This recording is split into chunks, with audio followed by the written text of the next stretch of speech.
بسم اللہ الرحمن الرحیم۔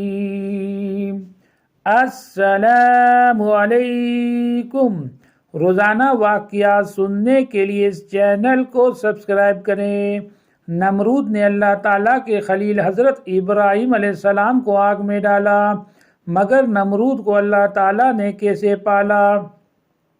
ایک جہاز سمندر میں جا رہا تھا اور جتنے آدمی جہاز پر تھے سب ڈوب گئے، صرف ایک ماں اور اس کا بچہ، یہ دونوں بچ گئے جو ایک تختے پر بے رہے تھے۔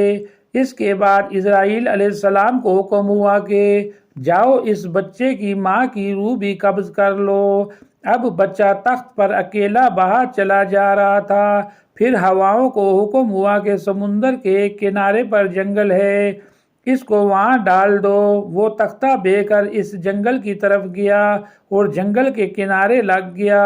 جنگل میں اللہ تعالیٰ نے ایک شیرنی کو حکم دیا اور وہ اس بچے کو اٹھا کر لے گئی اور دودھ پلانے لگی اور دودھ پلا کر اسے خوب بڑا کر دیا۔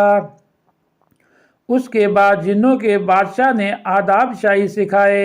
ایک دن اللہ تعالیٰ نے حضرت اسرائیل علیہ السلام سے پوچھا کہ اے اسرائیل، تم کو بھی کبھی کسی کی روح قبض کرنے تکلیف ہوئی؟ انہوں نے عرض کیا کہ ہاں اللہ تعالیٰ، ایک ماں اور بچہ جو سمندر میں ایک تخت پر بے جال چلے جا رہے تھے اور آپ نے ماں کی روح کو قبض کرنے کا حکم دیا تو میرا کلیجہ منہ کو آ گیا کہ اس بچے کا کیا ہوگا، مگر آپ کے حکم کے سامنے کس کی مجال ہے جو لب ہلا سکے؟ اللہ تعالیٰ نے ارشاد فرمایا کہ وہی بچہ بڑا ہو کر میرا سرکش اور نافرمان ہوا اور خدا کا دعویٰ کیا اور میرے خلیل کو آگ میں ڈالا۔ یہ شخص نمرود تھا جس ظالم کو ماں باپ نے پالا ہو اور بواسطہ اسباب جس کی پرورش ہوئی ہو۔ اس کے لیے تو اسباب حجاب ہو سکتے ہیں، مگر اس ظالم کو تو ہم نے براہ راست پالا، اسباب کا بھی کوئی پردہ نہیں تھا، ماں باپ کے بغیر پالا اور سو ناز سے پالا۔ ہم نے سمندر کی موجوں کو حکم دیا کہ اس کو ایسے جنگل میں لے جا کر ڈالو جہاں ریحان و سوسن کے خوشبودار پھول ہوں، میوہ دار درخت ہوں اور میٹھے پانی کے چشمے ہوں۔ برگے گل و نسترن سے ہم نے اس کا بستر بنایا۔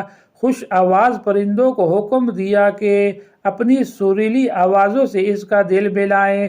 سورج کو حکم دیا کہ اس بچے پر اپنی تیز شعاعیں نہ ڈالے۔ ہواؤں کو حکم دیا کہ اس پر آہستہ چلیں۔ شیرنی کو حکم دیا کہ اس کو دودھ پلائے۔ جنوں سے آداب شاہی سکھائے اور اس کو میں نے بادشاہی بھی عطا کی۔ غرض اس پر میں نے 100 باعنایت و اکرام کیے تاکہ بغیر واسطہ اسباب کے میرا لطف و کرم دیکھ لے اور اسباب کے حجابات بھی نہ رہیں، مگر یہی شخص میرا دشمن ہوا اور میرے خلیل کو آگ میں ڈالنے والا ہوا۔ پس اگر کسی شامت عمل سے اللہ تعالیٰ عقل پر عذاب نازل کر دے تو پھر خیر نہیں۔ سب کچھ جان بوجھ کر آدمی ہلاکت میں پڑ جائے، اللہ تعالیٰ پناہ میں رکھے۔ ابو وائل رضی اللہ تعالیٰ عنہ نے بیان کیا ہے کہ حضرت عبداللہ رضی اللہ تعالیٰ عنہ نے کہا کہ شیطان اصحاب نبی صلی اللہ علیہ وسلم میں سے کسی ایک آدمی کو ملا اور ان سے کشتی کی۔ مسلمان نے اسے پچھاڑ دیا اور اس نے انگوٹھے کو کاٹا تو شیطان نے کہا کہ مجھے چھوڑ دے، میں تجھے ایسی آیت سکھاتا ہوں کہ ہم شیاطین میں سے جب کوئی اس کو سنتا ہے تو پیٹھ پھیر کر بھاگ جاتا ہے۔ تو اس صحابی نے اسے چھوڑ دیا، مگر شیطان نے اس آیت کے سکھانے سے انکار کر دیا تو پھر اس میں کشتی ہوئی۔ مسلمان نے اسے پھر پچھاڑ دیا اور اس کا انگوٹھا دبایا اور کہا وہ آیت بتا دے۔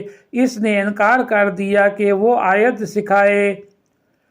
سے 12 ان میں پھر کشتی ہوئی تو شیطان نے کہا کہ وہ آیت سورۃ بقرہ میں ہے، یعنی آیت کرسی۔ حضرت عبداللہ رضی اللہ تعالیٰ عنہ سے پوچھا گیا کہ اے ابو عبد الرحمن، یہ کس صحابی کا تذکرہ ہے؟ انہوں نے کہا کہ سوائے حضرت عمر فاروق رضی اللہ تعالی عنہ کے کون ہو سکتا ہے؟ مزید ایسی ویڈیو کو سننے کے لیے اس چینل کو سبسکرائب کریں۔